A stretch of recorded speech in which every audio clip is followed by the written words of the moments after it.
one human, an entire alien women's combat unit. Then the training began. The transport doors opened before I had even caught my breath, and 41 pairs of golden eyes locked onto me at once. I was still holding the strap of my bag when the nearest alien soldier stepped forward, taller than me by almost a full head, her arms crossed, her expression carved from stone. Nobody said a word, nobody needed to.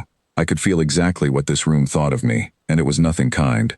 My name is Claire Dawson, and 3 days earlier I had been commanding a squad of 9 soldiers on a quiet outpost with nothing more dangerous than bad weather to worry about. Now I stood in the middle of the Vashkari flagship Meridian, staring down an entire unit of alien women built for war, and I had exactly 1 hour before my first session with them began.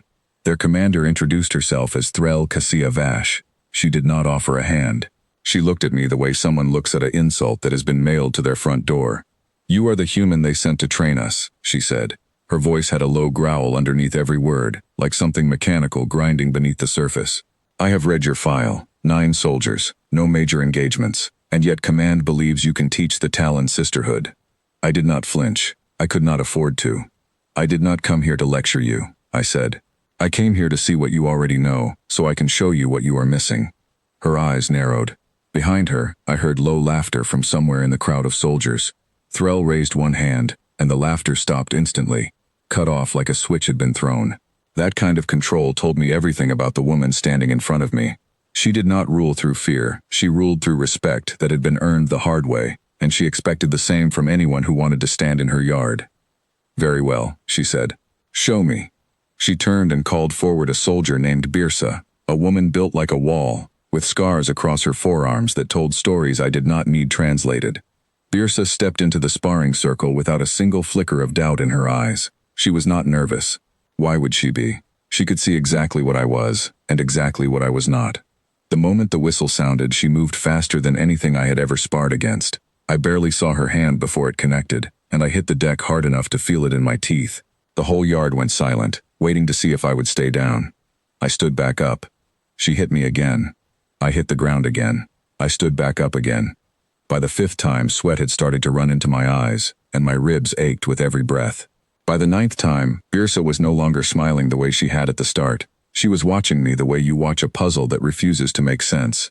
By the 14th time, the entire yard had gone completely silent, and even Threl had uncrossed her arms. "Why do you keep standing?" Birsa finally asked, breathing harder than I expected from someone who could likely run a marathon without slowing down. "Because you have not taught me anything yet," I said, spitting out the taste of copper. "You have only shown me you are stronger. I already knew that before I got here. Now show me something I can actually learn from." For a long moment nobody moved. Then Threl stepped forward, studying me the way a commander studies a weapon they are not yet sure how to use. "Tomorrow, 6 in the morning, she said. "Bring whatever it is you think you can teach a species that has never lost a war to strength." That was the moment the real training began. I did not sleep much that first night.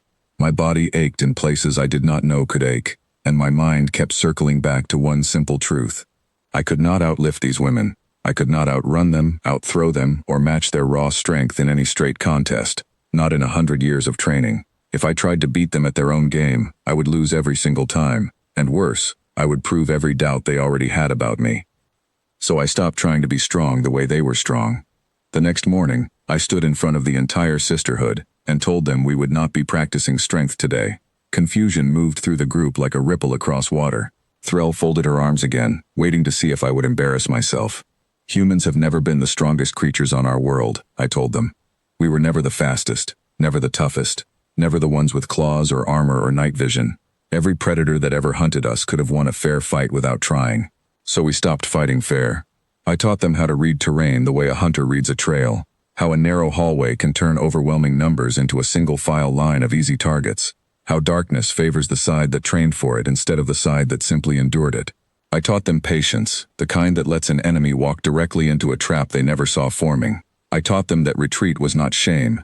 It was simply another tool, one that could turn a losing position into a winning one an hour later. At first they resisted. Vashkari doctrine had been built entirely around strength meeting strength, generation after generation, and asking them to abandon that felt to some of them like asking them to abandon who they were. Birsa argued with me constantly during those early sessions, questioning every drill, testing every idea until it either broke or proved itself. I welcomed every argument. A soldier who questions you is a soldier who is actually listening. Threll watched from the edge of the yard during those weeks, arms crossed, saying almost nothing. I could not tell if she approved or if she was simply waiting for me to fail in a way she could point to later. Either way, she never missed a single session. By the end of the second week, something had started to shift. Birsa stopped arguing every drill and started arriving early to practice them on her own. Younger soldiers who had barely spoken to me during the first days began asking questions after training ended, instead of walking away the moment the whistle blew. Small things, but I noticed every one of them, because small things are how trust actually gets built. It never arrives all at once. In the third week, I introduced them to something they had never used before, a training exercise built around outnumbered defense, where a smaller group had to hold a position against a much larger force using nothing but terrain, timing, and misdirection. The first time we ran it, the sisterhood lost badly. The second time, they lost less badly. By the fifth attempt, they had started to understand the rhythm of it, the way a small group could make itself look larger than it was, could vanish and reappear somewhere the enemy did not expect, could turn every advantage the larger force thought it had into a weakness instead. Birsa came to find me one evening after that session. Her arms crossed the exact same way Threll always held hers, though I do not think she noticed the resemblance. "You fight like something with no claws," she said, "like something that should have died out 1,000 years ago." "We nearly did," I told her. "More than once. That is exactly why we learned to fight this way. Every trick I am teaching you was written by someone who had nothing left to lose and refused to lose anyway." She studied me for a long moment, then nodded once, sharp and final. The closest thing to approval I had seen from her since the day she put me on the ground 9 times in a row. By the 6th week, we ran a full simulation, the Sisterhood against a Vashkari opposition force twice their number, dug into fortified positions that their own doctrine said should have been unbreakable. Every soldier in that yard knew the numbers were against us. Every soldier stepped into position anyway, because 6 weeks earlier they would never have trusted a plan built around anything other than raw strength, and now they trusted this one completely. We won the simulation in 11 minutes with no casualties recorded on our side. I watched Threll walk through the ruined mock fortifications afterward, running one hand along a wall that her own training manual said should have held against exactly this kind of attack. When she turned to look at me, something in her expression had changed completely from the day I arrived. "You could not have beaten any of us alone," she said. "No," I agreed. "And yet you have taught us to beat all of them, together, using a method none of us would have believed in 6 weeks ago." "That is not because I am strong," I told her. "It is because my species learned a long time ago that being strong is not the only way to win. Sometimes it is not even the best way." Threll turned to face the entire sisterhood, 41 soldiers standing in the wreckage of the simulation they had just won. She said something in their own language that I did not fully understand, and every fist in that yard struck every chest plate at once, a gesture I later learned was reserved only for a commander a unit had chosen for themselves, never one simply assigned to them by someone above.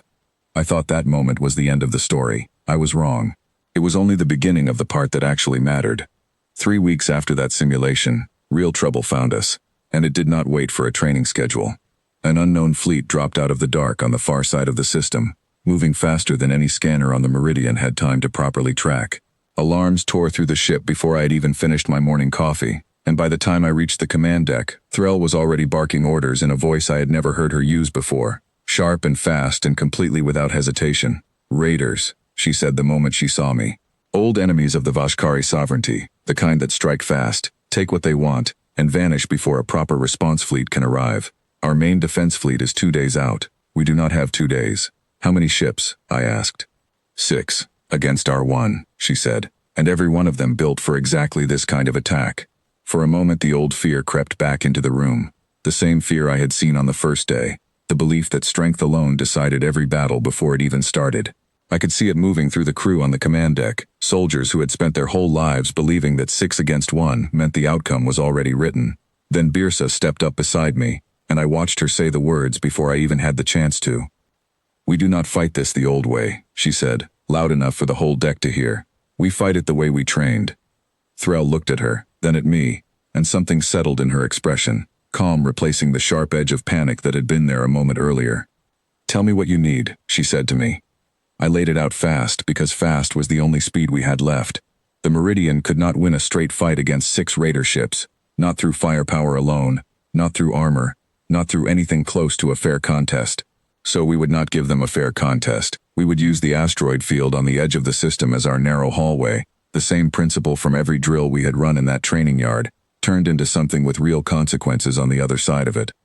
We drew the raider ships into the field one section at a time, using decoy signals and careful timing to split their formation instead of letting them approach as a single overwhelming force. Threll handled the meridian herself, weaving through gaps in the rock with a precision that came from 6 weeks of drills built around exactly this kind of movement. Birsa led a strike team through a boarding action on the lead raider vessel when it became isolated from the rest of its formation, using every inch of the close quarters training we had spent so many mornings perfecting. I stayed on the command deck, calling out positions, watching the pattern unfold the way I had watched it unfold in a dozen simulations, except this time every second carried real weight behind it. My hands did not shake. I had trained too long for that, and so had everyone standing beside me. One by one, the raider ships found themselves isolated, outmaneuvered, and forced into positions their own doctrine had never prepared them for. They had come expecting an easy target, a single ship with numbers stacked completely against it. What they found instead was a crew that had spent 6 weeks learning that numbers were never the whole story. The engagement lasted less than 40 minutes. When it ended, 4 of the 6 raider ships had been disabled or driven off, and the remaining 2 retreated faster than they had arrived. Not a single member of the sisterhood was lost. Birsa returned from the boarding action with nothing more than a bruise across one shoulder, and she was already grinning about it before the medical team even reached her. Threll found me on the observation deck afterward, watching the last of the raider ships vanish into the dark beyond the asteroid field. She stood beside me without speaking for a long moment, the same way she had stood at the edge of the training yard during those first difficult weeks. 6 weeks ago, she finally said, "I believed Command had sent us an insult wrapped in a joke." "I remember," I told her. "Today that insult saved every soldier under my command." I did not say anything to that. I did not need to. Some silences carry more weight than any words could. She turned to look at me then, and for the first time since I had stepped off that transport, I saw something in her expression that had nothing to do with doubt, nothing to do with testing whether I belonged there. "The sisterhood does not follow strength alone," she said. "It never truly did, not even before you arrived, though it took today for most of us to understand that fully. From this day forward, we follow the one who taught us that a smaller creature, with nothing but patience and a refusal to stay down, can still change the outcome of a war that looked already decided." I still remember standing on that deck as 41 soldiers who could have crushed me without effort, turned instead to salute a method I had spent my entire life learning by necessity rather than choice. I was still the smallest person on that ship. I was still the slowest, the weakest by every measurement their biology gave them. None of that mattered anymore, not to them, and honestly, not to me either. Strength decides the outcome of a fight far less often than people believe. What decides it, almost every time, is the willingness to keep standing back up after the 10th time you have been knocked down, and the patience to teach that same willingness to everyone standing beside you. I came to that ship as an outsider nobody wanted. I left it as something the entire sisterhood had chosen for themselves, and no title Command could have given me would ever mean as much as that choice did.